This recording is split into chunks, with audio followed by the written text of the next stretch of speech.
আচ্ছা দেখ, আমরা আজকে যেটা স্টার্ট করবো সেটা হচ্ছে আলোর প্রতিসরণ, refraction of light, refraction of light. Refraction of light মানে হচ্ছে আলোর প্রতিসরণ বাংলাতে। তো এই ঘটনাটা কি? যখন আলোক রশ্মি, এমনি তো নর্মালি আলোর প্রতিসরণ বলতে জানিস, প্রতিসরিত হওয়া মানে কি, যে পথটা যাচ্ছিল সেই পথটার অভিমুখ বদলে যাওয়া। তুই সাইকেল নিয়ে যাচ্ছিস, সাপোজ সাইকেল নিয়ে যাচ্ছিস, একটা রোডের মধ্যে যাচ্ছিস, একটা পিচ রোডের মধ্যে বা একটা স্মুথ রোডের মধ্যে সাইকেল চালিয়ে যাচ্ছিস, যেতে যেতে তোর মনে কর সাইকেলের সামনের চাকাটা একটা বালি, হঠাৎ করে কোনো একটা বালি রাস্তার মধ্যে সাইকেলের চাকাটা ঢুকে গেল, সাইকেলের চাকাটা চলে আসলো বালির মধ্যে। তো বালির মধ্যে আসার সাথে সাথে তোর চাকাটা কি হয়ে যাবে? চাকাটা বেঁকে যাবে। তোকে মানে যদি তোকে সোজাই রাখতে হয় তাহলে অনেক স্ট্রংলি হ্যান্ডেলটা ধরে পরে, অনেক শক্ত করে ধরে পরে তবে সোজা রাখতে হবে। নর্মালি কি হয়ে যাবে? সাইকেলের চাকাটা বেঁকে যাবে। তাহলে মাধ্যমের প্রকৃতিটা চেঞ্জ হওয়ার সাথে সাথে তোর গতির অভিমুখটা অটোমেটিক্যালি, গতির অভিমুখটা কি হয়ে যাচ্ছে? বেঁকে যাচ্ছে। একটা আলোক রশ্মিও যে কোনো একটা মাধ্যমে যেতে যেতে ওর মাধ্যমের প্রকৃতিটা যখনই চেঞ্জ হয়ে যায় তখন আলোক রশ্মির গতির অভিমুখটা বদলে যায়। এই গতির অভিমুখ বদলে যাওয়ার ঘটনাটাকেই বলা হয় আলোর প্রতিসরণ। ঠিক আছে? তবে আলোক রশ্মিটা যদি কোনো একটা তলে নর্মালি যদি আপতিত হয়, মানে এরকম ভাবে মনে করে একটা মাধ্যম আছে, সাপোজ এটা একটা মাধ্যম, মনে কর জল আছে, তো এইখানে আলোক রশ্মিটা যদি লম্বভাবে আপতিত হয়, এরকম এই তলটার সাথে জলের সাথে যদি লম্বভাবে আপতিত হয় তাহলে কিন্তু প্রতিসরণটা ঘটে না। তাহলে আলোক রশ্মিটা যেমন যে পথে আপতিত হয়েছে সেই পথ বরাবরই কিন্তু যাই, ওর কোনো গতির অভিমুখের গতির অভিমুখ কোনো বদল ঘটে না। কিন্তু যদি আলোক রশ্মিটা অভিলম্ব বাদ দিয়ে যে কোনো একটু তির্যক ভাবে যে কোনো অন্য দিক থেকে যদি একটু তির্যক ভাবে আপতিত হয়, তখনই কি হয়? তখনই কিন্তু ওর গতির অভিমুখটা কি হয়ে যায়? বদলে যায়। যে পথে যাওয়ার কথা ছিল, এটা তো যাওয়ার কথা ছিল এইদিকে, কিন্তু এইদিকে আর যাবে না। কি হয়ে যাবে? একটু ওর গতির অভিমুখটা কি হয়ে যাবে? একটু সরে যাবে, একটু বদলে যাবে। এই ঘটনাটাকে আলোর প্রতিসরণ বলে, এটা আমরা জানি হয়তো নাকি। তাহলে যখন আলোক রশ্মি কোন এক মাধ্যম থেকে অপর কোন মাধ্যমে,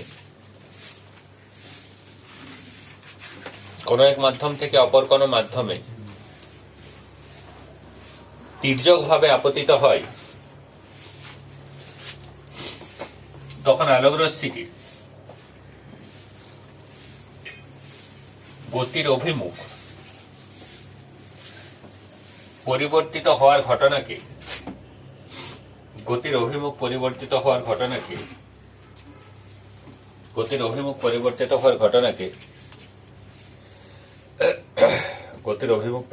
হওয়ার ঘটনাকে আলোর প্রতিসরণ বলে। স্টপ দিয়ে লিখ, আলাদা করে লিখ। আলোর প্রতিসরণ হওয়ার জন্য ওই মাধ্যমের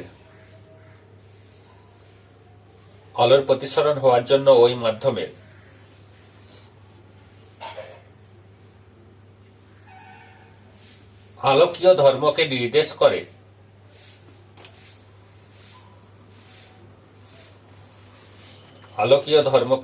করে এরকম একটি ধ্রুবক রাশি মূল দায়ী, ওই মাধ্যমে আলোকীয় ধর্মকে প্রকাশ করে এরকম একটি ধ্রুবক রাশি মূল দায়ী, তাকে আলোর প্রতিসরাঙ্ক বলে। যে আলোক রশ্মিটা কতটা ওর অভিমুখটা বদলাবে ওটা নির্ভর করবে কি বলতো, কোন মাধ্যমে গিয়ে ঢুকছে। যদি আমি যেটা জল লিখেছিলাম, জলের জায়গায় যদি কাঁচ হয়, কাঁচের জায়গায় যদি কেরোসিন হয়, কেরোসিনের জায়গায় যে মাধ্যমের মধ্যে দিয়ে যেতে পারবে, যে সমস্ত মানে যে ট্রান্সপারেন্ট ম্যাটেরিয়াল, মানে স্বচ্ছ মাধ্যমের মধ্যে দিয়ে আলো যেতে পারবে। যদি অস্বচ্ছ মাধ্যমে ওপেক মিডিয়াম হয়, ওপেক মিডিয়াম মানে কাঠের মধ্যে দিয়ে কি আলো যেতে পারবে? নিশ্চয়ই যেতে পারবে। লোহার মধ্যে দিয়ে যেতে পারবে কি? বাধা পেয়ে যাবে। যদি আলোটা যেতে পারে ওই মাধ্যমের মধ্যে দিয়ে, তাহলে ওই মাধ্যমের আলোকীয় ধর্মকে প্রকাশ করে যে ভৌত রাশিটা, যেটাকে বলা হয় আলোর প্রতিসরাঙ্ক, এই প্রতিসরাঙ্কটাই দায়ী। প্রতিসরাঙ্কের জন্যই এই ঘটনাটা ঘটে। ঠিক আছে? আলোর প্রতিসরাঙ্কের জন্যই ঘটনাটা ঘটে। ঠিক আছে? এক্সাক্ট। এরপর হচ্ছে আমরা যেটা আলোচনা করবো যে হোয়াট ইজ আলোর প্রতিসরাঙ্ক, রিফ্র্যাক্টিভ ইন্ডেক্স। ঠিক আছে, হোয়াট ইজ রিফ্র্যাক্টিভ ইন্ডেক্স, লিখ আলোর প্রতিসরাঙ্ক, রিফ্র্যাক্টিভ ইন্ডেক্স, রিফ্র্যাক্টিভ ইন্ডেক্স। তো এটাকে আমরা রিফ্র্যাক্টিভ ইন্ডেক্স, এটাকে আমরা প্রচুর ব্যবহার করতে হবে এই জায়গায় আলোর এই চ্যাপ্টারটাতে। তো আমি বারবার রিফ্র্যাক্টিভ ইন্ডেক্স লিখবো না, ওটাকে আরআই লিখবো, মনে রাখবি রিফ্র্যাক্টিভ ইন্ডেক্স আমরা আরআই লিখবো। ঠিক আছে, রিফ্র্যাক্টিভ ইন্ডেক্স মানে হচ্ছে আলোর প্রতিসরাঙ্ক। তো রিফ্র্যাক্টিভ ইন্ডেক্স বলতে আমরা কি বুঝি শুন ভালো করে, যে কোন একটা মাধ্যমে যখন আলোকরশ্মি যায় তখন আলোকরশ্মির স্বাভাবিক ধর্মটাকে, জেনারেল প্রপার্টিটাকে, স্বাভাবিক ধর্মটাকে প্রকাশ করার জন্য তিনটে ভৌত রাশি ব্যবহার করা হয়। যখন একটা আলোকরশ্মি কোন একটা মাধ্যমের মধ্যে দিয়ে যায় তখন আলোকরশ্মির ও স্বাভাবিক ধর্মটাকে প্রকাশ করার জন্য তিনটে ভৌত রাশি, একটা হচ্ছে ভেলোসিটি, একটা হচ্ছে ওয়েভলেন্থ, আর একটা হচ্ছে ফ্রিকোয়েন্সি। সবগুলোরই বাংলা জানিস, বেগ, তরঙ্গ দৈর্ঘ্য, কম্পাঙ্ক। তো এটার মধ্যে সম্পর্ক কি, বেগ সমান হচ্ছে তরঙ্গ দৈর্ঘ্য ইন্টু কম্পাঙ্ক। এই প্রমাণটাও আমরা অনেক আগে করেছি, জানি এটা যে বেগ সমান হচ্ছে তরঙ্গ দৈর্ঘ্য ইন্টু কম্পাঙ্ক। যে কোনো একটা আলোক রশ্মি নয়, যে কোনো একটা তরঙ্গের ধর্মকে প্রকাশ করার জন্য মূলত এই তিনটে ভৌত রাশি তারা প্রকাশ পায়। এই তিনটে ভৌত রাশির মধ্যে যখন আলোর প্রতিসরণ, প্রতিফলন বা যে কোনো ঘটনা ঘটে সেই জায়গাটাতে এইটা সবসময় আনচেঞ্জ থাকে, বুঝলি? এটা ইম্পর্টেন্ট, এটা মনে রাখবি। এটা সবসময় কোনো পরিবর্তন হয় না, কখনো পরিবর্তন হয় না। আলোর প্রতিফলন হোক, প্রতিসরণ হোক, বিচ্ছুরণ হোক, স্ক্যাটারিং হোক, মানে তোর বিচ্ছুরণ, স্ক্যাটারিং মানে কোনটা, বিক্ষেপণ হোক, যা কিছু হোক, এই ফ্রিকোয়েন্সির পরিবর্তন হয় না। কম্পাঙ্ক সবসময় আনচেঞ্জ থাকে। পরিবর্তন কার ঘটে? বেগার। দেখ, বেগের কেন পরিবর্তন ঘটে? তুই এটা স্বাভাবিক ঘটনা ভাব। মনে কর কোন একটা মাধ্যমের মধ্যে দিয়ে আলো যাচ্ছে, মনে কর জলের মধ্যে দিয়ে আলো যাচ্ছে। তো জলের যে ওয়াটার মলিকুল গুলো আছে, সেই ওয়াটার মলিকুল গুলোর সাথে তো ওই তরঙ্গটা গিয়ে স্ট্রাইক করছে। তাহলে ওই ওয়াটার মলিকুল গুলো এই তরঙ্গটাকে আটকাবে, মানে তরঙ্গের গতিপথটাকে বাধা দেওয়ার চেষ্টা করবে একটু। এবারে মনে কর জলের জায়গায় কাঁচের মধ্যে দিয়ে যাচ্ছে, তাহলে গ্লাসের যে মলিকুল গুলো আছে সেগুলো আটকাবে কি আটকাবে? জলের মধ্যে নুন ঢেলে দিই বা গ্লুকোজ থেকে গ্লুকোজ ঢাললি, কি হয়েছে? গুলে যাবে, আরো ঘনত্বটা বেড়ে যাবে। তো বাড়লো, তারপরে এবারে জলটা যাচ্ছে, তাহলে আরো বেশি আটকাবে, কারণ ওই মলিকুল গুলো আরো বেশি অবস্ট্রাক্ট করবে। তো তাহলে আলটিমেটলি কি হবে? আলোর বেগটা, তুই এমনি নরমালি একটা সাইকেল নিয়ে যাচ্ছিস, রাস্তার উপর নির্ভর করবে তুই কতটা স্পিডে সাইকেলটা নিয়ে যেতে পারবি। সাইকেলে যায়, গাড়িতেই যায়, তাই তো। তো সারফেসটার উপর নির্ভর করবে তুই কতটা স্পিডে যেতে পারবি, তুই কত। আলোকরশ্মি কোন একটা মাধ্যমের মধ্যে দিয়ে যাবে, ওই আলোকরশ্মিটা ওই মাধ্যমের মধ্যে দিয়ে কতটা বাধা অনুভব করছে তার উপর নির্ভর করবে কতটা স্পিডে যেতে পারবে। স্বাভাবিক। তাহলে ওই আলো প্রথমত কোন জিনিসটা এফেক্টেড হবে? প্রথমত যে জিনিসটা এফেক্টেড হবে সেটা হচ্ছে ভেলোসিটি। এফেক্টেড হওয়ার সাথে সাথে ফ্রিকোয়েন্সি তো আনছে, তার মানে ওয়েভলেন্থ এফেক্টেড হতেই হবে, তাই তো। ভেলোসিটি এফেক্টেড হওয়া মানে ফ্রিকোয়েন্সি যদি অপরিবর্তনশীল হয় তাহলে এটা তো পরিবর্তন হতেই হবে, কারণ এটা ইন্টু এটা তো, তাই না? তাহলে কি হচ্ছে? বেগ পরিবর্তন হচ্ছে, তরঙ্গদৈর্ঘ্য পরিবর্তন হচ্ছে, কম্পাঙ্ক কিন্তু একই থাকছে। তাহলে এখানে কোন একটা আলোকীয় ধর্মকে, কোন একটা মাধ্যমের আলোকীয় ধর্মকে যখন আমি প্রকাশ করব কোন একটা ভৌত রাশি দিয়ে, তখন আমি কোন ভৌত রাশিটার হেল্প নেব? হয় বেগ, নয় তরঙ্গদৈর্ঘ্য, তাই না? আমি তো এটা খুব স্বাভাবিকভাবে বলতে পারি যে এই মাধ্যমের মধ্যে দিয়ে আলোকরশ্মিটা বেশি বাধা অনুভব করছে, মানে এই মাধ্যমের মধ্যে দিয়ে আলোকরশ্মিটার বেগ কম। এই মাধ্যমের মধ্যে দিয়ে আলোকরশ্মিটা কম বাধা অনুভব করছে, মানে এই মাধ্যমে আলোকরশ্মিটার বেগ বেশি। তাহলে বল, আলোকরশ্মিটার বেগ সব থেকে বেশি কখন হবে? যখন কোনো বাধা অনুভব করবে না। কোনো বাধা অনুভব করবে না মানে কি? কোনো মাধ্যমই থাকবে না, কারণ আলোকরশ্মি যাওয়ার জন্য কোনো মাধ্যমের প্রয়োজন হয় না। পৃথিবী আছে, পৃথিবীর পরে অ্যাটমসফিয়ার আসবে, অ্যাটমসফিয়ার মানে বায়ু মাধ্যম আছে, এখানে সূর্য আছে, এতটা রাস্তায় কেউ নেই, আলোকরশ্মি আসছে। তাহলে আলোকরশ্মি কোন একটা জায়গা থেকে একটা জায়গায় যাওয়ার জন্য মাধ্যমের দরকার হয় না। এটা আলোকরশ্মিটাকে যখন তড়িৎচুম্বকীয় তরঙ্গের আকারে আমরা প্রকাশ করি, তড়িৎচুম্বকীয় তরঙ্গ চ্যাপ্টারটা তোদের পড়ানো হয়নি এখন, ইলেকট্রোম্যাগনেটিক ওয়েভ, তড়িৎচুম্বকীয় তরঙ্গ। তড়িৎ ক্ষেত্র বিস্তার লাভ করার জন্য মাধ্যমের প্রয়োজন কি? মাধ্যম প্রভাবিত করে তড়িৎ ক্ষেত্রকে, কিন্তু মাধ্যমের প্রয়োজন এটা নয়। চৌম্বক ক্ষেত্র একটা জায়গা থেকে চৌম্বক ক্ষেত্র প্রভাবিত মানে চৌম্বক ক্ষেত্র বিস্তার লাভ করার জন্য মাধ্যমের প্রয়োজন কি? মাধ্যমের প্রয়োজনে মাধ্যম প্রভাবিত করে ঠিক আছে, কিন্তু মাধ্যম না থাকলেও কিন্তু চৌম্বক ক্ষেত্র বিস্তার লাভ করতে পারে, তড়িৎ ক্ষেত্র বিস্তার লাভ করতে পারে, কিন্তু সেরকম আলোক রশ্মিও বিস্তার লাভ করতে পারে। কিন্তু শব্দ বিস্তার লাভ করতে পারে কি? শব্দ বিস্তার লাভ করতে পারে কি? তার জন্য শব্দটাকে কি বলা হয় বলতে ইলাস্টিক ওয়েভ বলা হয়, যে মাধ্যমের প্রয়োজনে, মাধ্যম ছাড়া শব্দ তরঙ্গ কিন্তু বিস্তার লাভ করতে পারে না। এই অ্যাস্ট্রোনটসরা যারা মনে করো বাইরে আছে, তারা কমিউনিকেট করার জন্য কথা বলতে পারে না ওই জায়গাটা এয়ার যদি না থাকে, ঠিক আছে, মাধ্যম যদি না থাকে, তাহলে কিন্তু কথা বলে সাউন্ড ওখানে প্রডিউস হবে না, মানে আগে আমরা জানি। যাই হোক, তাহলে যে কোনো একটা মাধ্যমের প্রকৃতিকে বোঝানোর জন্য আমরা কিসের হেল্প নেব? সব থেকে ফান্ডামেন্টাল যে ফিজিক্যাল কোয়ান্টিটির হেল্প নেবো সেটা হচ্ছে বেগ। তো রিফ্র্যাক্টিভ ইন্ডেক্স এটাকে এরকম একটা চিহ্ন দিয়ে বোঝানো হয়, যেটাকে কি বলা হয়? মিউ, অথবা এন দিয়েও বোঝানো হয়, স্মল এন দিয়ে, কিন্তু মিউটাই স্ট্যান্ডার্ড সিম্বল, মিউ দিয়ে বোঝানো হয়। তো মিউটা কি রকম ভাবে বোঝানো হয়? সব থেকে আলোর বেগটা বেশি কোথায় হবে? যে কেউ থাকবে না, যখন ওই মাধ্যমটাতে কেউ থাকবে না, মানে কি শূন্য মাধ্যম, শূন্য মাধ্যম অথবা বায়ু মাধ্যম বলে। শূন্য মাধ্যমে আলোর বেগটা হয় 3 × 10⁸ মিটার পার সেকেন্ড, এটা ম্যাক্সিমাম। আর বায়ু মাধ্যমে শব্দের বেগটা এটার কাছাকাছি হয়, 2.9999 এরকম ধরনের হয়। তার জন্য শূন্য মাধ্যম অথবা বায়ু মাধ্যম ধরে নেওয়া হয়, যে শূন্য মাধ্যম অথবা বায়ু মাধ্যম প্রায় একই রকম বলে ধরে নেওয়া হয়। তো এখানে প্রতিসরাঙ্ককে বোঝানোর জন্য কোন একটা মাধ্যম শূন্য মাধ্যমে বা বায়ু মাধ্যমে আলোর বেগ, যেটাকে একই ধরে নেওয়া হয় প্রায় C0 ডিভাইডেড বাই ওই মাধ্যমে আলোর বেগের অনুপাত দিয়ে প্রতিসরাঙ্কটা বোঝানো হয়। যে কোনো একটা মাধ্যম, যত মাধ্যমে আলোর বেগটা কম হবে, তুই ভাব, যত ওই মাধ্যমে আলোর বেগটা কম হবে তত প্রতিসরাঙ্কের মানটা কি হবে? কারণ এটা তো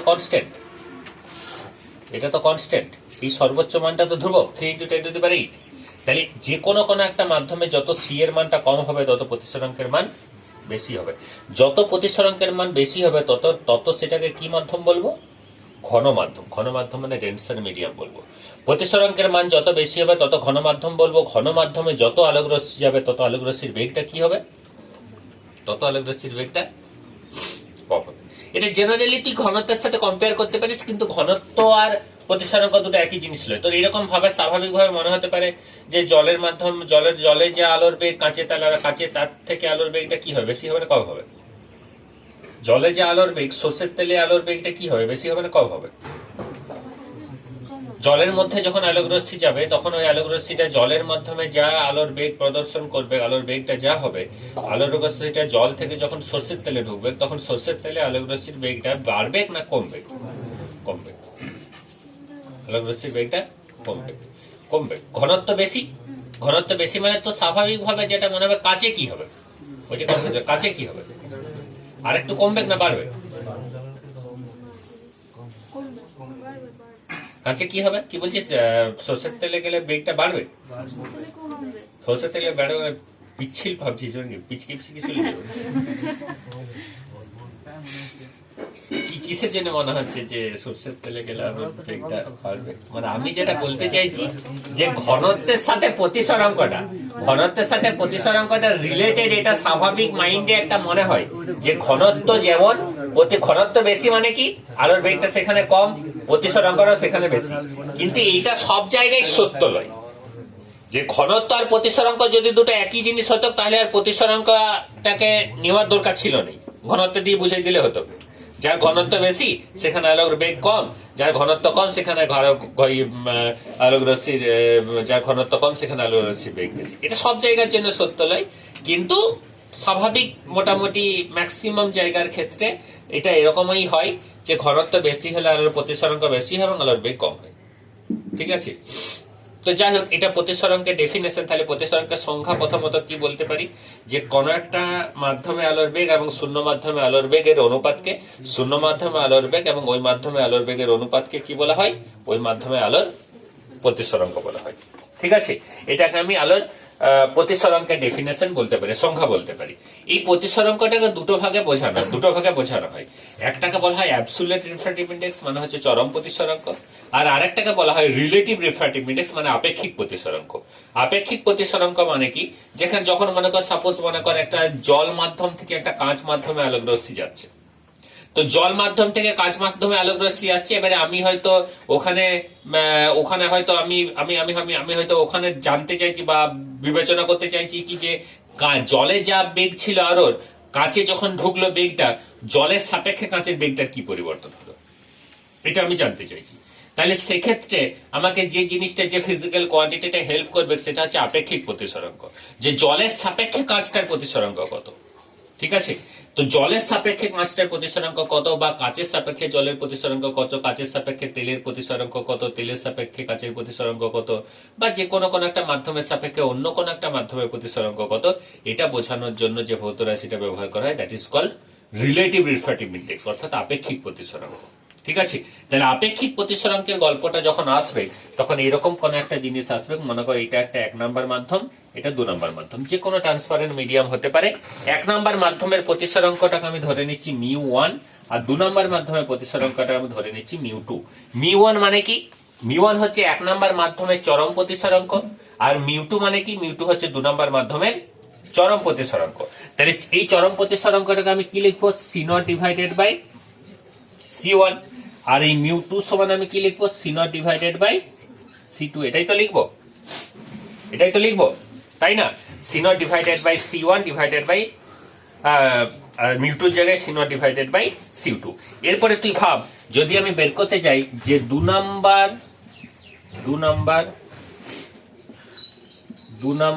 মাধ্যমের প্রতিসরাঙ্ক 1 নম্বর মাধ্যমের সাপেক্ষে, ঠিক আছে, মানে রিফ্র্যাক্টিভ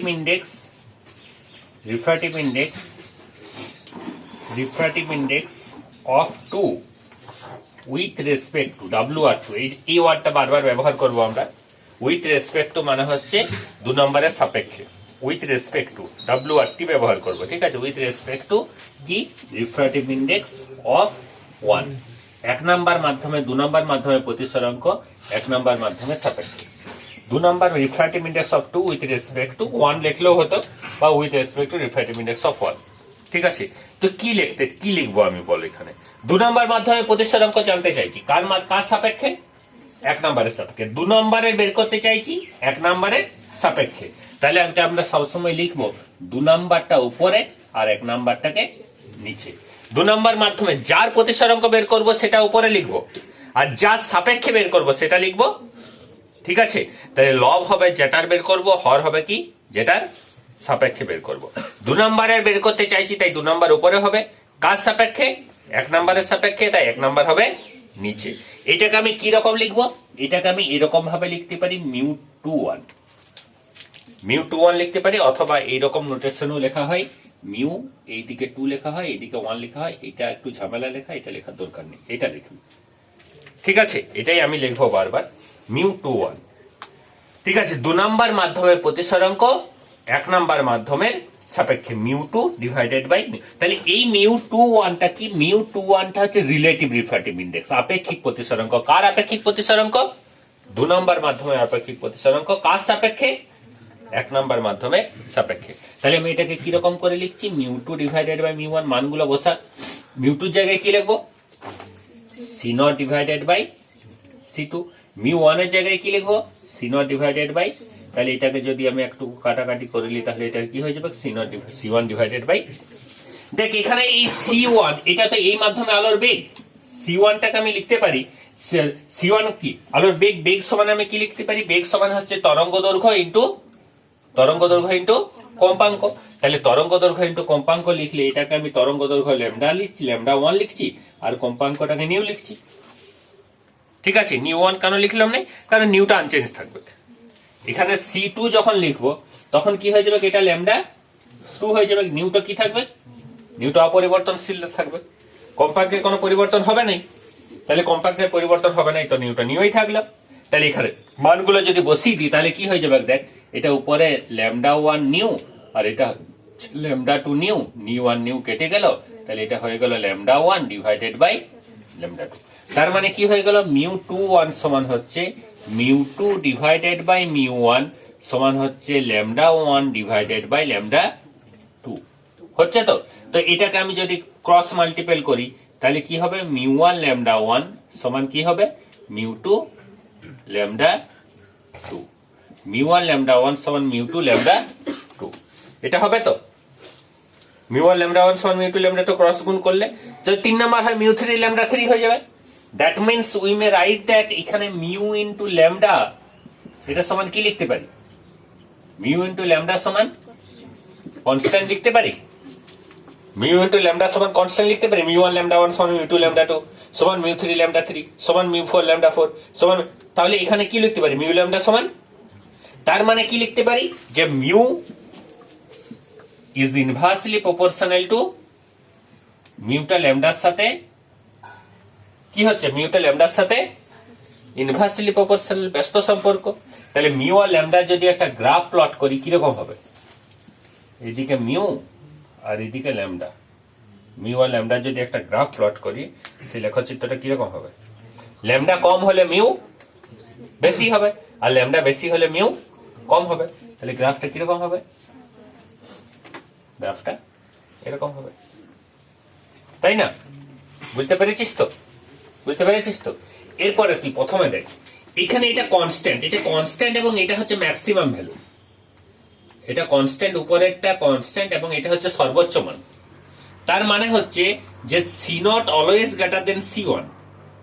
সি নট যদি অলওয়েজ গ্রেটার দেন সি1 হয়, সি নটটা যদি সবসময় সি1 এর থেকে বেশি হয়, তাহলে কি হবে, মিউ অলওয়েজ গ্রেটার দেন 1 হবে। উপরেরটা সবসময় বেশি, শূন্য মাধ্যমে আলোর বেগ সবসময় বেশি, সব থেকে বেশি যে কোনো একটা মাধ্যমের থেকে। তাহলে উপরেরটা সব থেকে বেশি যদি হয়, উপরের মানটা যদি সবসময় সব থেকে বেশি হয় নিচেরটার থেকে, তাহলে এটা রেশিওটা সবসময় গ্রেটার দেন 1 হবে। এটা কার ক্ষেত্রে বলতো, এটা হচ্ছে অ্যাবসুলেট রিফ্র্যাক্টিভ ইন্ডেক্স, মানে হচ্ছে চরম প্রতিসরাঙ্কের ক্ষেত্রে। কিন্তু ওই যে μ2 ডিভাইডেড বাই μ1 ওটা কি সবসময় গ্রেটার দেন 1 হবে? μ2 ডিভাইডেড বাই μ1, এই যে এটা পেয়েছি আমি, এই মানটা কি সবসময় গ্রেটার দেন 1 হবে? μ21টা কি সবসময় গ্রেটার দেন 1 হবে? এটা গ্রেটার দেন 1 ও হতে পারে, এটা লেস দেন 1 ও হতে পারে। μ2টা μ1 এর থেকে বেশিও হতে পারে, μ2টা μ1 এর থেকে কমও হতে পারে, হতে পারে কি পারে না? μ2টা μ1 এর থেকে বেশিও, তুই ভাব একটা মনে কর এমনি স্বাভাবিক অন্য কিছু একটা যে তোর আলোক রশ্মি, মনে কর আমি কাঁচের প্রতিসরাঙ্ক বের করতে চাইছি জলের সাপেক্ষে, তাহলে উপরে কাঁচ নিচে জল, উপরে কাঁচের প্রতিসরাঙ্ক নিচে জলের প্রতিসরাঙ্ক। আমি তো উল্টোও করতে পারতাম যে জলের প্রতিসরাঙ্ক কাঁচের প্রতিসরাঙ্কের সাপেক্ষে, তাহলে উপরে জল হয়ে যাবে, উপরে জলের প্রতিসরাঙ্ক নিচে কাঁচের প্রতিসরাঙ্ক, তাহলে সেক্ষেত্রে তো লেস দেন 1 হতে পারে। তাহলে এটা গ্রেটার দেন 1 হতে পারে, এটা লেস দেন 1 হতে পারে। তাহলে প্রশ্ন যদি এরকম হয় যে আলোর প্রতিসরাঙ্কের মান কি সবসময় গ্রেটার দেন 1, আলোর প্রতিসরাঙ্কের মান কি সবসময় 1 এর থেকে বেশি, ব্যাখ্যা করো। তাহলে তোমার ব্যাখ্যা কিন্তু একটু শর্ট করে সবাইকে মনে পড়ে যে absolute refractive index always greater than 1। আলোর প্রতিসরাঙ্ক মানে যে কোনো একটা মাধ্যমের প্রতিসরাঙ্কের মান সবসময় গ্রেটার দেন 1, কিন্তু এটা হচ্ছে চরম প্রতিসরাঙ্ক। যে কোনো একটা মাধ্যমের, একটা সিঙ্গেল মাধ্যমের প্রতিসরাঙ্কের মান যদি আমি বের করতে চাই, তাহলে সেই মাধ্যমের প্রতিসরাঙ্কটা অলওয়েজ গ্রেটার দেন 1। কিন্তু অন্য কোনো একটা মাধ্যমের সাপেক্ষে যখন আমি বিবেচনা করব, তখন কিন্তু ওটা 1 এর থেকে বেশিও হতে পারে অথবা 1 এর থেকে কমও হতে পারে। ঠিক আছে, 1 এর থেকে বেশিও হতে পারে, আবার 1 এর থেকে, এবং ওই প্রতিসরাঙ্কটাকে কি প্রতিসরাঙ্ক বলবো, ওই প্রতিসরাঙ্ক বলবো আপেক্ষিক প্রতিসরাঙ্ক। ঠিক আছে, তাহলে আপেক্ষিক প্রতিসরাঙ্ক মানে relative refractive index that is maybe greater than 1 or maybe, ঠিক আছে, লেস দেন 1। বোঝা গেছে তো? ঠিক আছে, এই পুরো গল্পটা, এই যতটা গল্প বললাম এই পুরো গল্পটাই ক্লাস 10-এ পড়েছিস। চল লিখ, তো কি করবি, প্রথমে আলোর প্রতিসরাঙ্ক লিখেছিস তো? ঠিক আছে, লিখ আলোর প্রতিসরাঙ্ক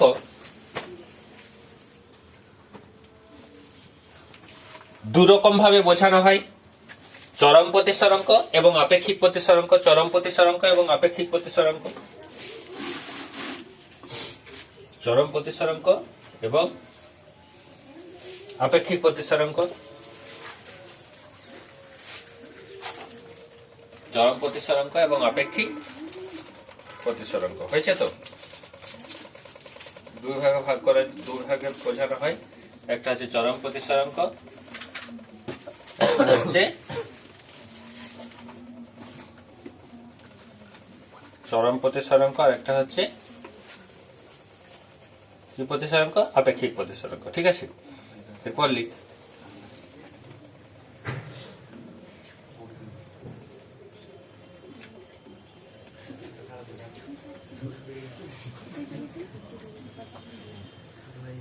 চরম প্রতিসরাঙ্ক লিখ। শূন্য মাধ্যমে আলোর বেগ, শূন্য মাধ্যমে আলোর বেগ এবং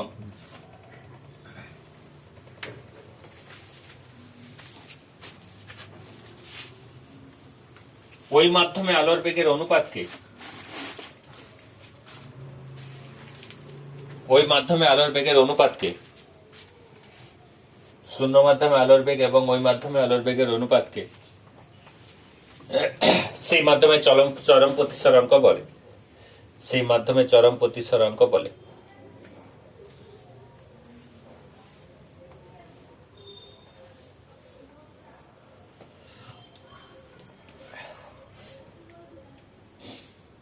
আয়ুর্বেদিক চা, রামদেবের চা।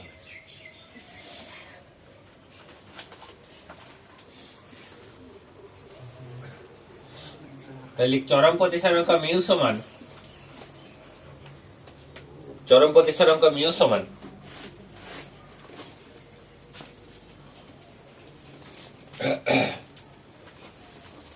শূন্য মাধ্যমে আলোর বেগ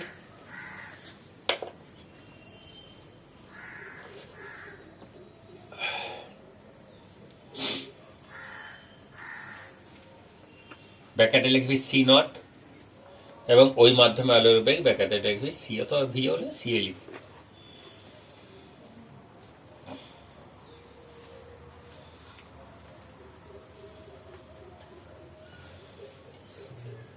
দিয়ে নিচে লিখবি শূন্য মাধ্যমে আলোর বেগ, শূন্য মাধ্যমে আলোর বেগ সর্বদা সর্বোচ্চ, শূন্য মাধ্যমে আলোর বেগ সর্বদা সর্বোচ্চ,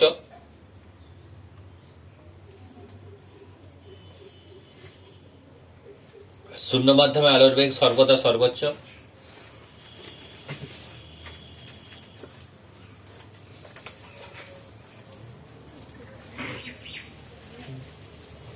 3 into 10 to the power 8 meter per second, যা 3 into 10 to the power 8 meter per second,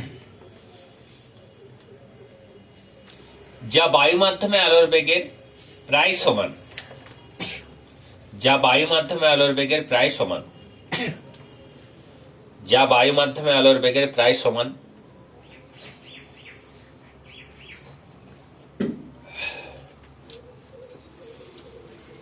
যা বায়ু মাধ্যমে আলোর বেগের প্রায় সমান।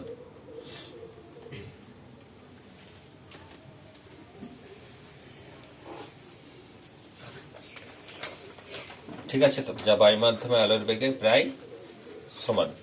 তাহলে তারপরে নিচে লিখবি সুতরাং C not greater than C one, C not greater than C, সুতরাং C not greater than C, অতএব মিউ গ্রেটার দেন 1, অতএব মিউ গ্রেটার দেন 1। অর্থাৎ যে কোনো মাধ্যমে চরম প্রতিসরাঙ্ক, যে কোনো মাধ্যমে চরম প্রতিসরাঙ্ক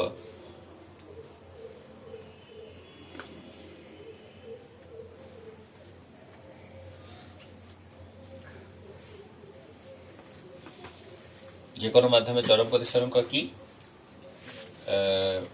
অলওয়েজ গ্রেটার দেন 1, সবসময় একের থেকে বেশি।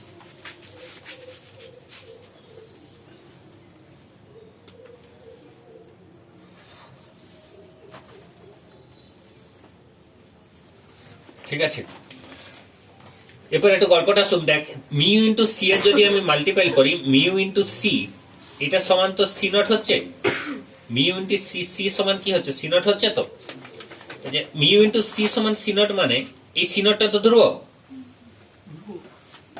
এই সি নটটা তো 3 × 10⁸ মিটার পার সেকেন্ড সবসময়তেই, তাই তো কনস্ট্যান্ট।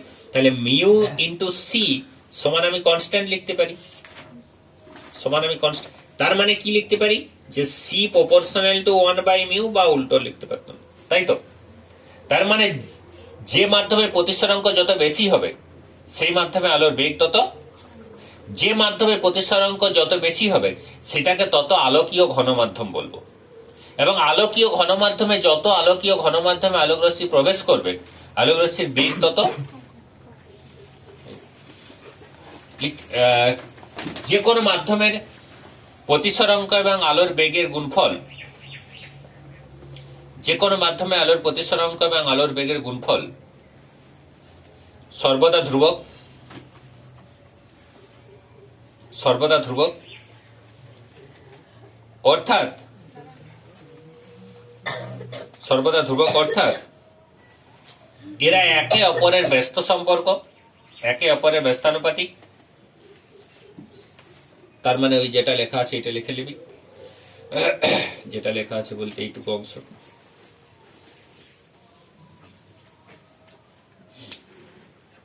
ঠিক আছে, এইটা হচ্ছে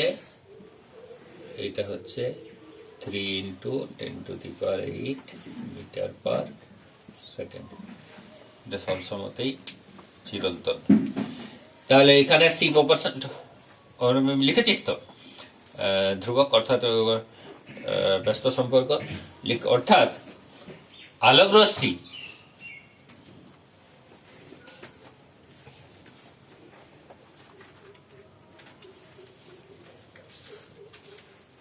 যত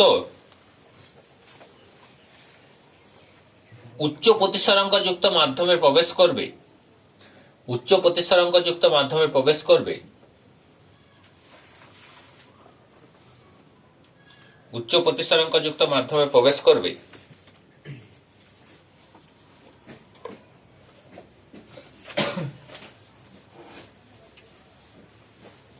তত আলোর বেগ কম হবে, তত আলোর বেগ কম হবে। উচ্চ প্রতিসরাঙ্ক যুক্ত মাধ্যমে প্রবেশ করবে তত আলোর বেগ, উচ্চ প্রতিসরাঙ্ক যুক্ত মাধ্যমে প্রবেশ করবে তত আলোর বেগ কি হবে? কম হবে। এই মাধ্যমকে তত আলোকীয় ঘনমাধ্যম বলা হয়, এই মাধ্যমকে তত আলোকীয় ঘনমাধ্যম বলা হয়। আলোকীয় ঘনমাধ্যম বলতে যে মাধ্যমের আলোর প্রতিসরাঙ্ক বেশি, যত প্রতিসরাঙ্ক বেশি হবে তত আলোকীয় ঘনমাধ্যম হবে।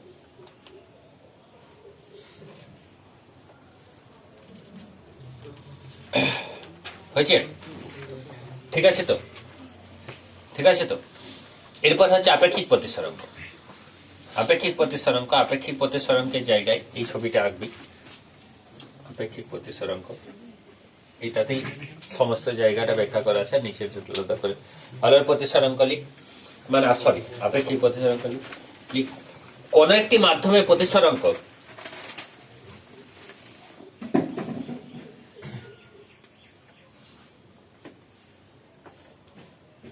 অপর কোন মাধ্যমের সাপেক্ষে কত, অপর কোন মাধ্যমের সাপেক্ষে পরিমাপকে, অপর কোন মাধ্যমের সাপেক্ষে পরিমাপকে, কোন একটি মাধ্যমের প্রতিসরাঙ্ক অপর কোন মাধ্যমের সাপেক্ষে পরিমাপকে, ঠিক আছে, কি বলা হয়? হ্যাঁ, আপেক্ষিক মাধ্যমে কোন একটি মাধ্যমের প্রতিসরাঙ্ক অপর কোন মাধ্যমের সাপেক্ষে, অপর কোন মাধ্যমের সাপেক্ষে পরিমাপকে, অপর কোন মাধ্যমের সাপেক্ষে পরিমাপকে ওই মাধ্যমের আপেক্ষিক প্রতিসরাঙ্ক বলে, ওই মাধ্যমের আপেক্ষিক প্রতিসরাঙ্ক বলে। ঠিক আছে, যদি ফুলস্টপ দিয়ে লিখ। আরেকটা জিনিস, আচ্ছা ঠিক আছে ওটা পরে আলাদা পেরাই লিখ। যদি 2 নম্বর মাধ্যমের প্রতিসরাঙ্ক 1 নম্বর মাধ্যমের সাপেক্ষে পরিমাপ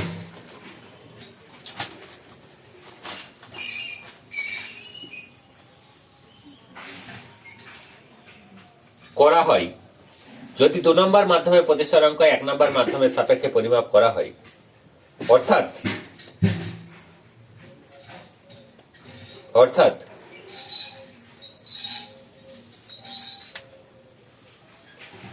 দু নম্বর মাধ্যমের আপেক্ষিক প্রতিসরাঙ্ক এক নম্বর মাধ্যমের সাপেক্ষে, দু নম্বর মাধ্যমের আপেক্ষিক প্রতিসরাঙ্ক এক নম্বর মাধ্যমের সাপেক্ষে, অর্থাৎ দু নম্বর মাধ্যমের আপেক্ষিক প্রতিসরাঙ্ক এক নম্বর মাধ্যমের সাপেক্ষে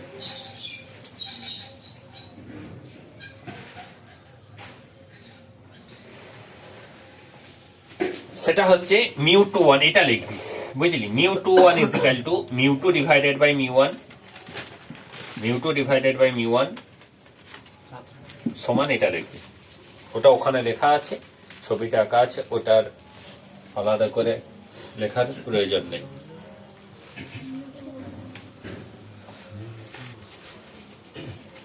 ঠিক আছে, দিয়ে মানগুলো বসাবি, ব্র্যাকেটে একটা জিনিস লিখে নিবি, আর লিখবি কি যে প্রতিসরণের ক্ষেত্রে বা অন্যান্য আলোকীয় ধর্মের প্রদর্শনের ক্ষেত্রেও আলোর কম্পাঙ্ক সর্বদা অপরিবর্তিত থাকে। ঠিক আছে, ওটা লিখে নিবি, তার জন্য কম্পাঙ্কটা একই থাকছে, দিয়ে একদম মিউ ইন্টু ল্যামডা সমান কনস্ট্যান্ট পর্যন্ত লিখ।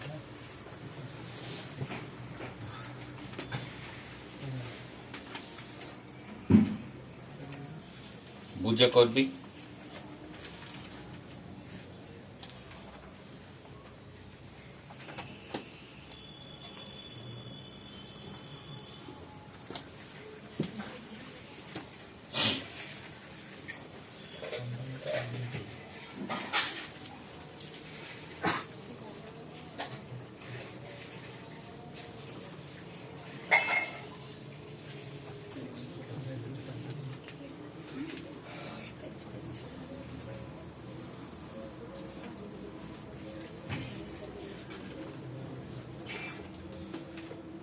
হয়েছে? তাহলে mu proportional to 1 by lambda লিখবি, আর মিউ আর ল্যামডার গ্রাফটা এটা করবি। Mu proportional to 1 by lambda লিখবি, আর মিউ আর ল্যামডার গ্রাফটা এটা করবি।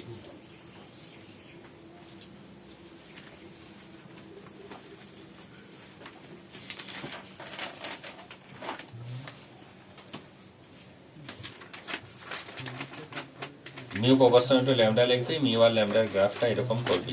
হয়েছে তো? হয়েছে হয়েছে হয়েছে হয়েছে হয়েছে হয়েছে। ঠিক আছে, বাস এরপর শুন। ঠিক আছে, এরপর শুন। এরপর এই আপেক্ষিক প্রতিসরাঙ্কের মান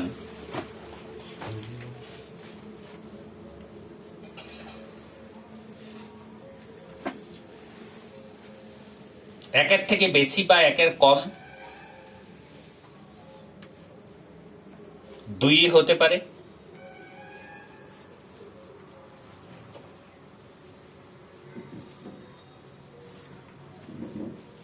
ঠিক আছে।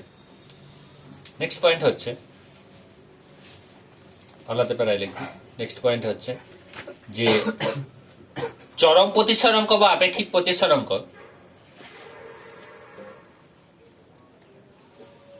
একক কি? তাহলে চরম প্রতিসরাঙ্ক আপেক্ষিক প্রতিসরাঙ্ক সর্বদা একটি এককহীন মাত্রাহীন রাশি, কারণ সব রাশির অনুপাত।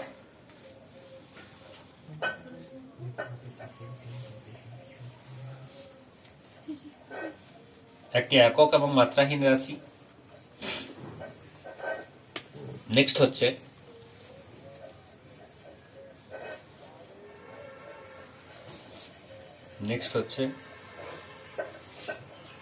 কোন একটি নির্দিষ্ট মাধ্যমে, আলাদা প্যারায় লিখবি, কোন একটি নির্দিষ্ট মাধ্যমে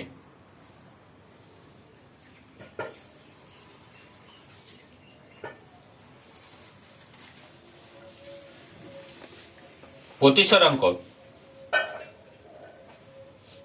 আলোকরশ্মিটির বর্ণের উপর নির্ভর করে। আলোকরশ্মিটির বর্ণের উপর নির্ভর করে।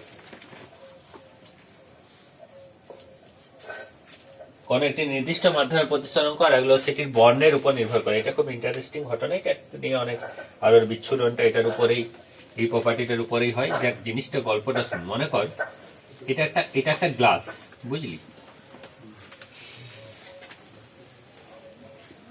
এটা কাঁচ, ঠিক আছে। এবারে এই কাঁচটার মধ্যে এটা মনে করে একটা ব্লু লাইট, এটা একটা ব্লু লাইট প্রবেশ করছে, ঠিক আছে, এটা ব্লু। তো এই ব্লু লাইটের ক্ষেত্রে প্রতিসরাঙ্ক মিউ বি হবে। কিন্তু এই কাঁচটার মধ্যে যদি একটা রেড লাইট প্রবেশ করে তখন কি হবে বলতো, এটা একটা রেড লাইট যখন প্রবেশ করে তখন এটার প্রতিসরাঙ্ক কি হবে বলতো, মিউ আর হবে, মিউ রেড হবে। যখন ব্লু লাইট প্রবেশ করবে তখন প্রতিসরাঙ্ক যা হবে, যখন রেড লাইট প্রবেশ করবে তখন প্রতিসরাঙ্ক কিন্তু তাই হবে না। আমি কিন্তু বলেছি যে কোন একটা মাধ্যমের ধর্মকে নির্ভর করে, মানে আলোকীয় ধর্মকে নির্দেশ করছে প্রতিসরাঙ্কটা।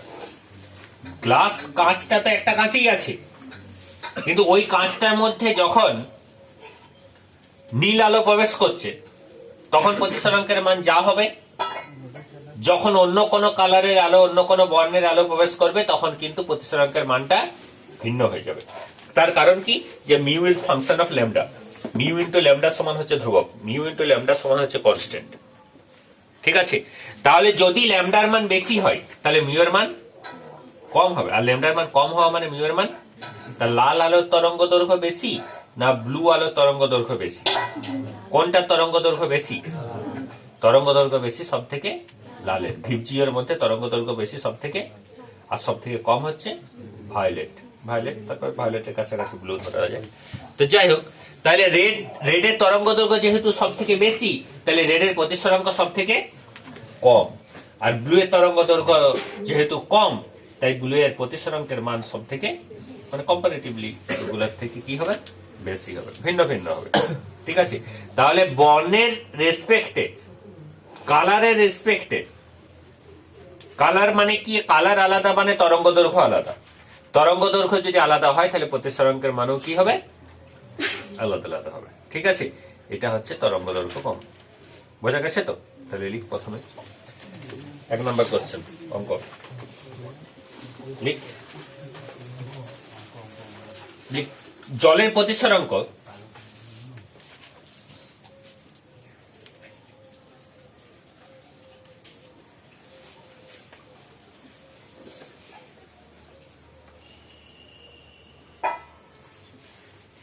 থ্রি বাই টু এবং কাচের প্রতিসরাঙ্ক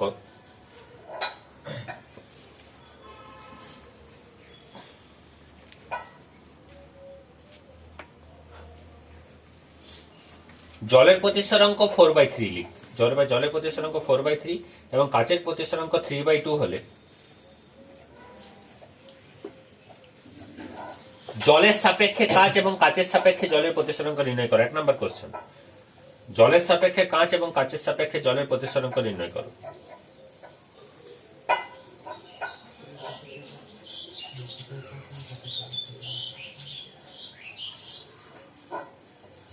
ঠিক আছে। 2 নম্বর কোশ্চেন হচ্ছে ওইটাতেই জল মাধ্যমে আলোর বেগ এবং কাঁচ মাধ্যমে আলোর বেগ নির্ণয় করো।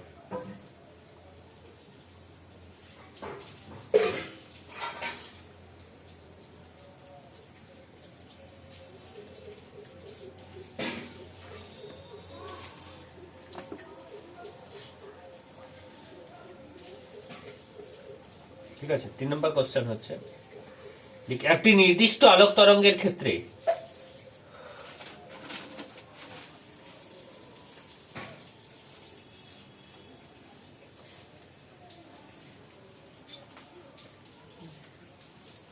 কাচের এবং জলের, একটি নির্দিষ্ট আলোক তরঙ্গের ক্ষেত্রে কাচের এবং জলের তরঙ্গ দৈর্ঘ্যের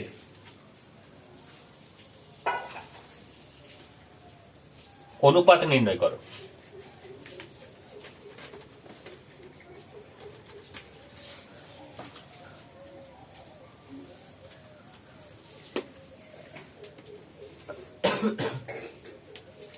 আর একটা প্রশ্ন লিখে রাখ, ওইটার আমি মানে থিওরিটা, কনসেপ্ট আমি লিখিয়ে দিচ্ছি, ওইখানেই প্রশ্নটা লিখে রাখ।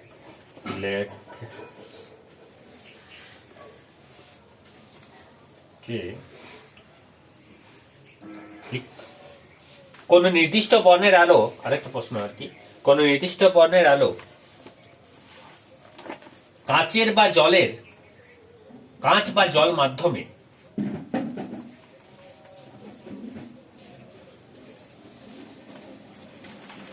একটি নির্দিষ্ট দূরত্ব যেতে যে সময় লাগে,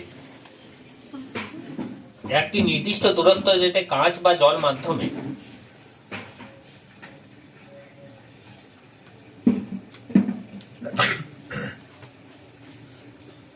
নির্দিষ্ট দূরত্ব লিখেছি না, কাঁচ বা জল মাধ্যমে 10 সেন্টিমিটার দূরত্ব যেতে যে সময় লাগে, 10 সেন্টিমিটার দূরত্ব যেতে যে সময় লাগে, সেই সময়ে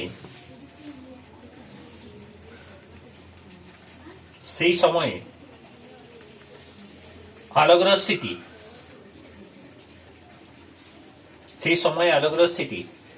বায়ু মাধ্যমে কত দূরত্ব যাবে,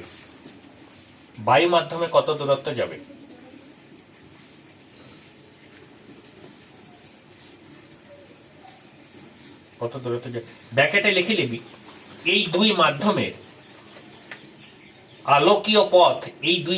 আলোকীয় পথ বলতে কি বোঝো? Optical path. আমি বলে দিচ্ছি এটা, এই দুই মাধ্যমে আলোকীয় পথ বলতে কি বোঝো এটা বলে দিচ্ছি। মামনি এটা একটু ধরো তো,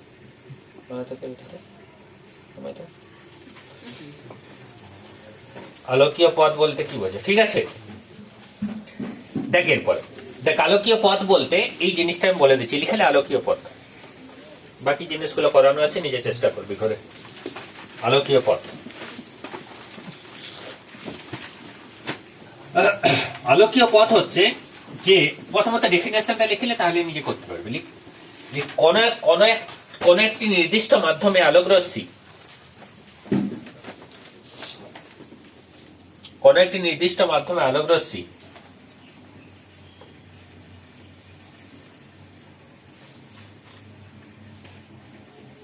একটি নির্দিষ্ট দূরত্ব যেতে যে সময় লাগে, সেই সময়ে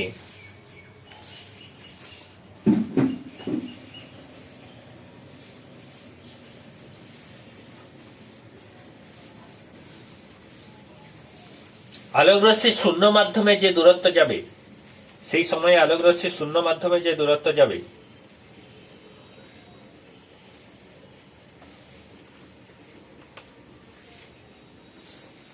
তাকে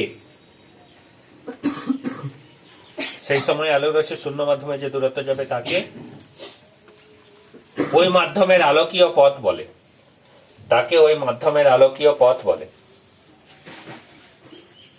তাহলে ঘটনাটা কি হলো? যে মনে কর কোন একটা মাধ্যম আছে, ঠিক আছে, এই মাধ্যমে একটা নির্দিষ্ট দূরত্ব যেতে, একটা ডি দূরত্ব যেতে আলোকরশ্মি কত সময় লাগবে আগে বলো আমাকে। সেই সময়টা কি লিখবো আমি? সেই সময়টা টি সমান হচ্ছে তোর আমাদের, যদি এই মাধ্যমে আলোর বেগটা যদি আমি সি লিখে থাকি, তাহলে কি লিখবো আমি? ডি ডিভাইডেড বাই, তাই তো, এস ডিভাইডেড বাই ভি। তো টি সমান জানো তো এটা, S divided by V, right সেরিমনির সময় পড়েছিলে। ভি সমান হচ্ছে এস ডিভাইডেড বাই টি, পড়েছিলে কি? তাহলে এখানে টি সমান কি? ডি ডিভাইডেড বাই সি, তাই তো। তাহলে এটা যদি ডি ডিভাইডেড বাই সি হয়, এই সময়টা আলোকরশ্মি শূন্য মাধ্যমে কতটা দূরত্ব যাবে, অর্থাৎ অপটিক্যাল পাথ এটা কত হবে? দেখ, টি ইন্টু সি নট, শূন্য মাধ্যমে আলোর বেগটা কত?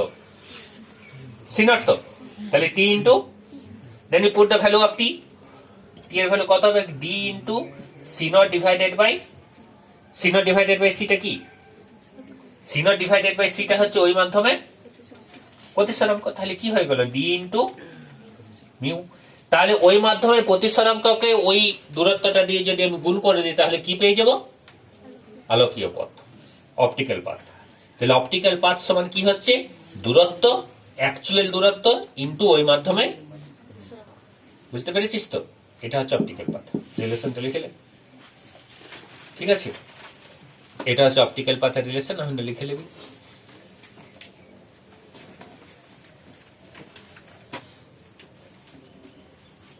মামুনি লেখো। ভাবের ঘরে বিভোর।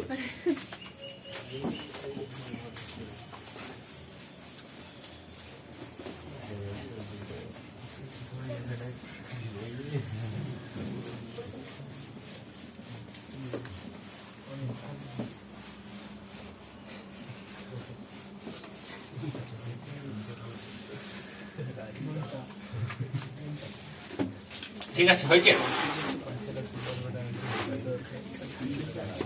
হয়েছে তো ঠিক আছে। তাহলে বাকি জিনিসগুলো তোর বলা হয়ে গেছে মোটামুটি, ঠিক আছে তো নেই?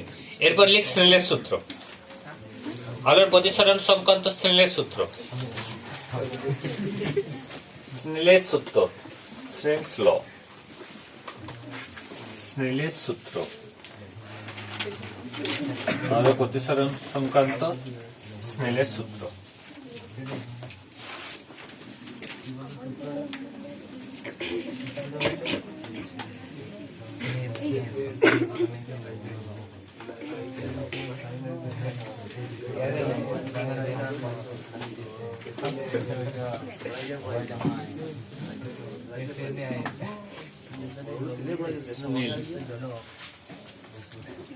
হয়েছে?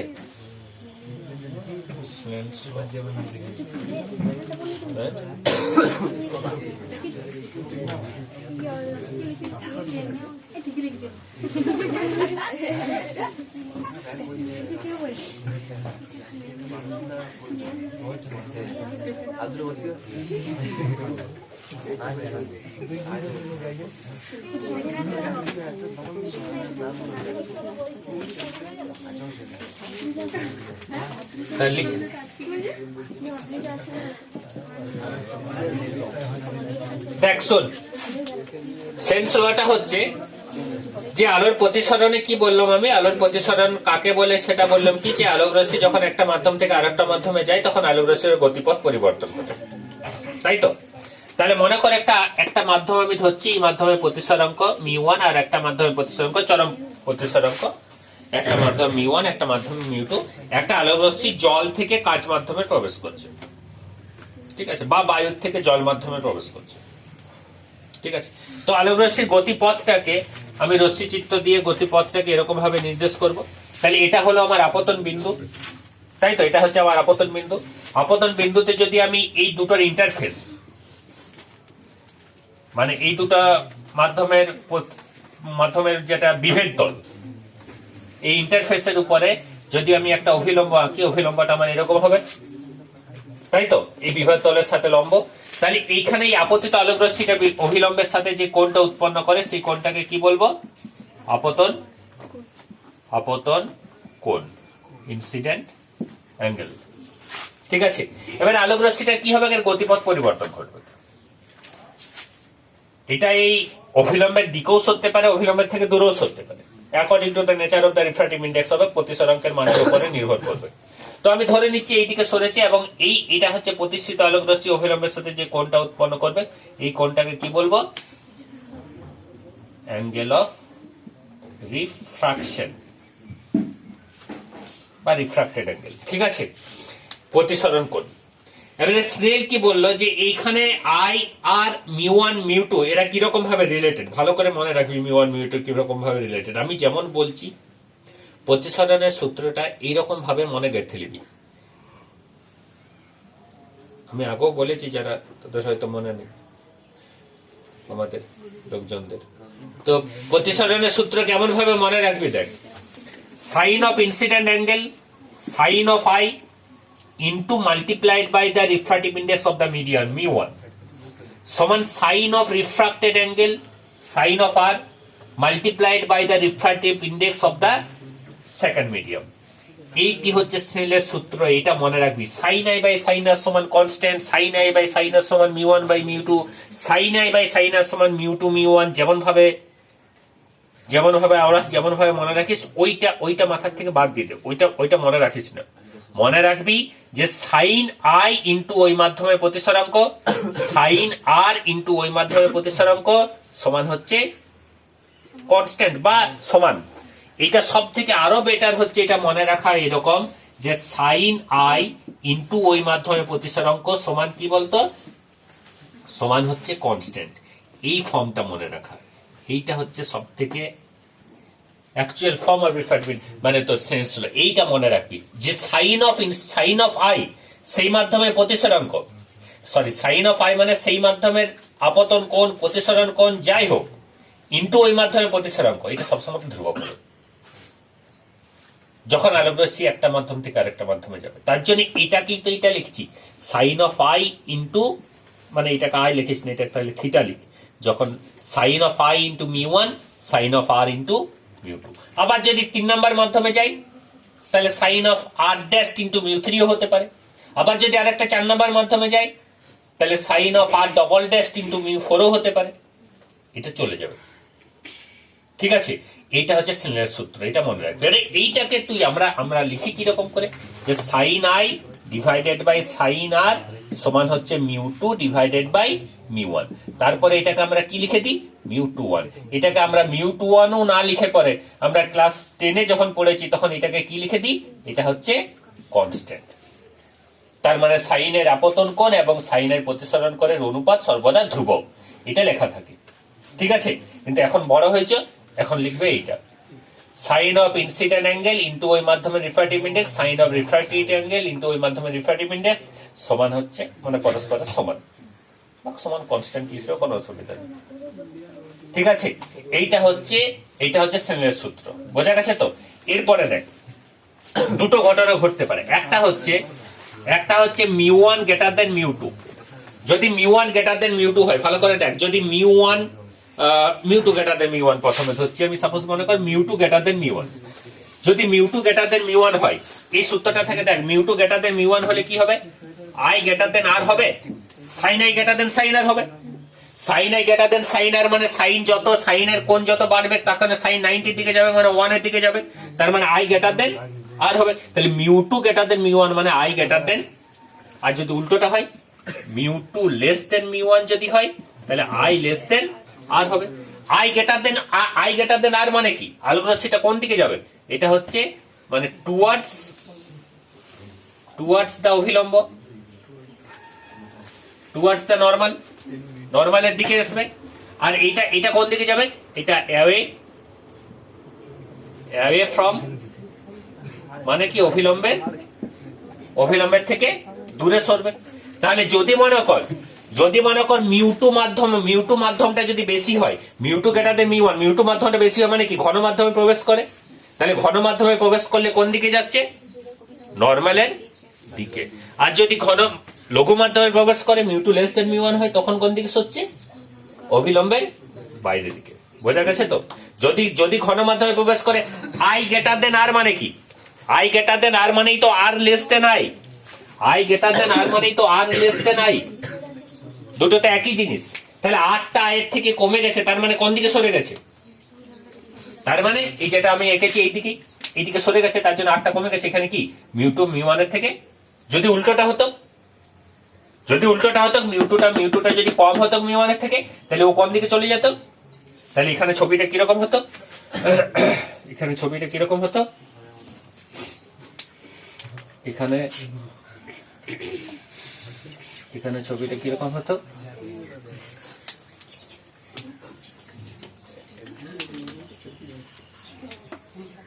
এখানে মোনালিস এরকম হতো, তাই তো। তাহলে এটা হচ্ছে আই আর এটা হচ্ছে আর, তাহলে এখানে আর গ্রেটার দেন, এটা কোন দিকে সত্য, অভিলম্বের থেকে দূরে সত্য, আর এখানে অভিলম্বের দিকে সরেছে। তাহলে এই দুটো ক্ষেত্রে এখানে প্রতিসরণ কত কি আছে, এটা μ1 ধরছি আর এটাকে μ2 ধরছি, এখানে μ2 less than, μ2 is less than μ1, অর্থাৎ লঘু মাধ্যমে প্রবেশ করেছে মানে অভিলম্বের থেকে দূরে সরে গেছে, ঠিক আছে তো। এটা আমরা প্রতিফলনের ক্ষেত্রে চ্যুতি বলেছিলাম, তো এখানে চ্যুতি কি হবে, এখানে ডেভিয়েশন কি হবে, এখানে আলোক রশ্মি ডেভিয়েশন কি হবে, বল ডেভিয়েশন কি হবে, ডেভিয়েশন হচ্ছে আলোক রশ্মি যেদিকে যেত আর এখন যেদিকে যেতে হচ্ছে ওই দুটার মধ্যবর্তী কোণ, অ্যাঙ্গেল অফ ডেভিয়েশন, কৌণিক প্রতিসরণ। তাহলে আলোক রশ্মি যেদিকে যেত মানে এই দিক দিয়ে সোজা যেত, আর এখন যেদিকে যেতে হয়েছে সেটা এইদিকে প্রতিসরণ হওয়ার জন্য। তাহলে এই দুটার মধ্যবর্তী কোণ মানে কি, এই দুটার মধ্যবর্তী কোণ মানে হচ্ছে আই আর আর এর মধ্যে পার্থক্য। আই মাইনাস আর কেন লিখলাম নাই? কারণ কোন ক্ষেত্রে তো এই ক্ষেত্রে তো আর গ্রেটার দেন আই, তাহলে এক্ষেত্রে আর মাইনাস আই করতে হবে, আবার এখানে আই মাইনাস আর হতে হবে, তাছাড়া কোনো নেগেটিভ আসবে। তার জন্য আই আর আর এর মধ্যে পার্থক্য। আপতন কোণ এবং প্রতিসরণ কোণের মধ্যে পার্থক্য, আপতন কোণ এবং প্রতিসরণ কোণের মধ্যে ডিফারেন্স। এটাই কি? এটাই হচ্ছে deviation of refraction of light. ঠিক আছে, আলোর প্রতিসরণের চ্যুতি। ঠিক আছে, আলোর প্রতিসরণের চ্যুতির ফর্মুলা হচ্ছে আই এবং আর কোণের মধ্যে পার্থক্য। ঠিক আছে, বোঝা গেছে তো? ঠিক আছে, তাহলে গল্পগুলো সব দেখতে হবে। প্রথমে স্নেলের সূত্র।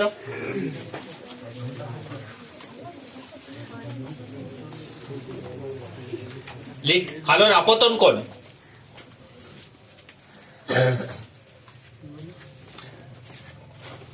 কোন একটি মাধ্যমে লিখ, কোন একটি মাধ্যমে আলোর আপতন কোণ, কোন একটি মাধ্যমে আলোর আপতন কোণ এবং ওই মাধ্যমে প্রতিসরণ কোণ। কোন একটি মাধ্যমে আলোর আপতন কোণ এবং ওই মাধ্যমে প্রতিসরণ কোণ।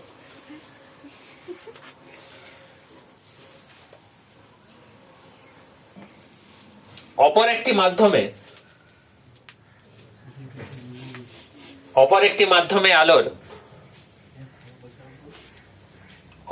মাধ্যমে আলোর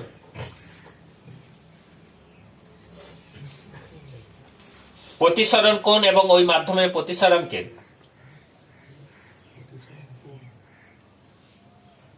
অপর একটি মাধ্যমে আলোর প্রতিসরণ কোণ এবং ওই মাধ্যমের প্রতিসরণকে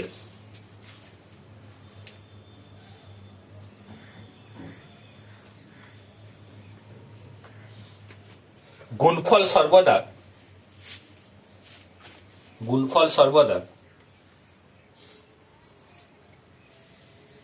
কি হবে? গুণফল সর্বদা সমান হবে।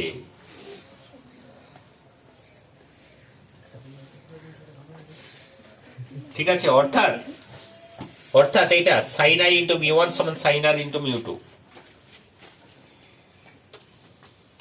Sine I into mu one সমান sine R into mu two, sine I into mu one সমান sine R into mu two. হয়েছে তো? সুতরাং sine I by sine R সমান mu two divided by mu one, mu two one সমান constant.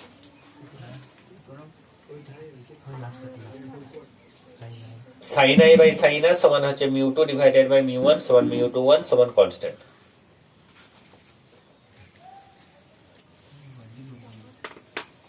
ঠিক আছে, sine of angle into mu is equal to constant হয়, এটা লেখার দরকার নেই, বুঝলি? এটা লিখতে গেলে কনফিউশন হয়ে যাবে পরে।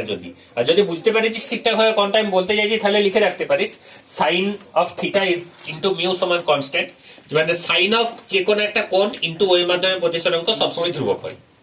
ঠিক আছে, এটা হচ্ছে স্নেলের সূত্রের মেন কনসেপ্ট, মেন আর কি কনসেপ্ট বা মেন আইডিয়া যেটা বলতে পারিস। তো এই ছবিটা এঁকে লিখিস নিশ্চয়ই। ঠিক আছে, এরপরে লিখ mu two greater than mu one হলে, ছবি না আঁকলে ঘরে আঁকবে, mu two greater than mu one যদি হয়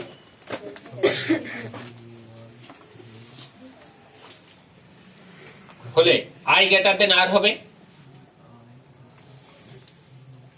আই গ্রেটার দেন আর হবে, অর্থাৎ আর লেস দেন আই হবে, আর লেস দেন আই হবে। সুতরাং প্রতিষ্ঠিত আলোক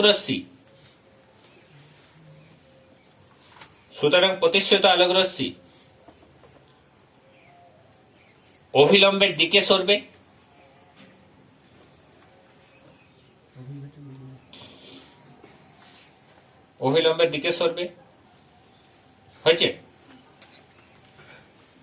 আবার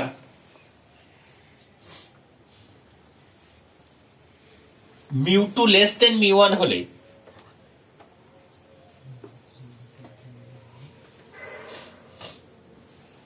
আই লেস দেন আর হবে, অর্থাৎ এখানে আর গ্রেটার দেন আই হবে, অর্থাৎ কি হবে? আর গ্রেটার দেন আই হবে।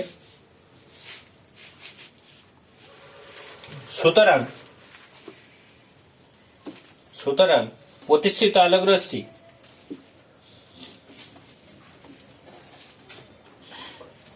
অভিলম্বের থেকে দূরে সরবে,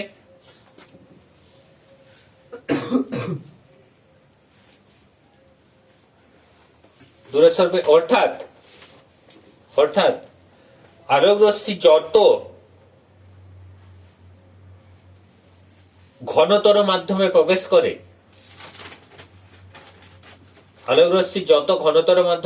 করে,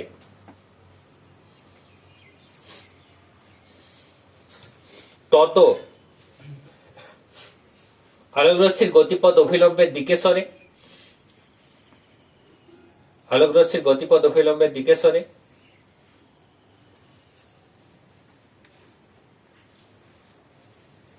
এবং আলোক রশ্মি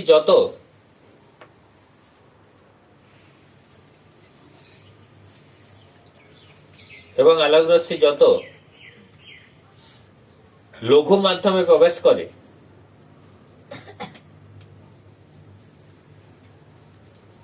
তত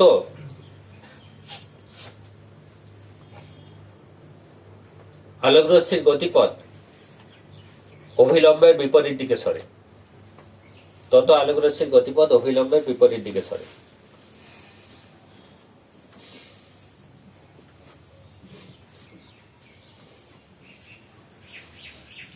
এটাই তো বলতে চাইছে নাকি? ঠিক আছে, এরপর লিখ আলোর প্রতিসরণের চ্যুতি,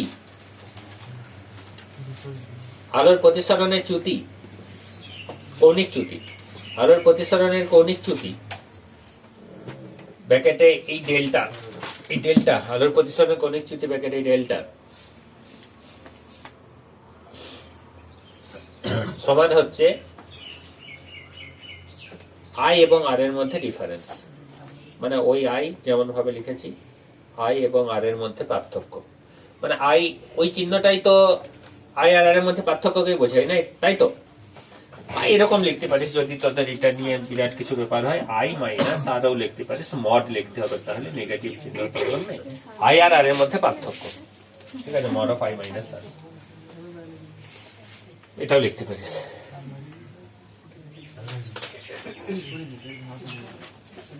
হয়েছে তো? এবার দেখ আরেকটা জিনিস, দেখ এখানে দেখ স্নেলের সূত্রটা, একটা স্নেলের সূত্রের এই জায়গাটা একটু করে নিবি, যেখানে সাইন আই, আচ্ছা দেখ sine I divided by sine R সমান তো মিউ2 ডিভাইডেড বাই মিউ1, তো মিউ2 ডিভাইডেড বাই মিউ1 হলে মিউ2 এর জায়গায় আমি কি লিখতে পারি? মিউ2 এর জায়গায় আমি লিখতে পারি, মিউ2 ডিভাইডেড বাই মিউ1 এর জায়গায় লিখতে পারি c1 ডিভাইডেড বাই c2, এইমাত্র তো করলাম। c1 ডিভাইডেড বাই c2 এর জায়গায় আমি লিখতে পারি λ1 ডিভাইডেড বাই λ2, লিখতে পারি তো? তাহলে দেখ এগুলো কিন্তু স্নেলের সূত্র, sign I by sine R সমান যদি আমি লিখি c1 বাই c2, এটাও একটা ফর্ম, অথবা sign I by sine R সমান লিখতে পারি λ1 ডিভাইডেড বাই λ2, এটাও একটা ফর্ম, তাই না? এটাও কিন্তু স্নেলের সূত্রের ফর্ম আমি বলতে পারি, রিফ্র্যাক্টিভ ইনডেক্স বাদ দিয়ে ওয়েভলেন্থের টার্মসে বা ভেলোসিটি অফ লাইটের, ঠিক আছে? বোঝা গেছে তো? ঠিক আছে,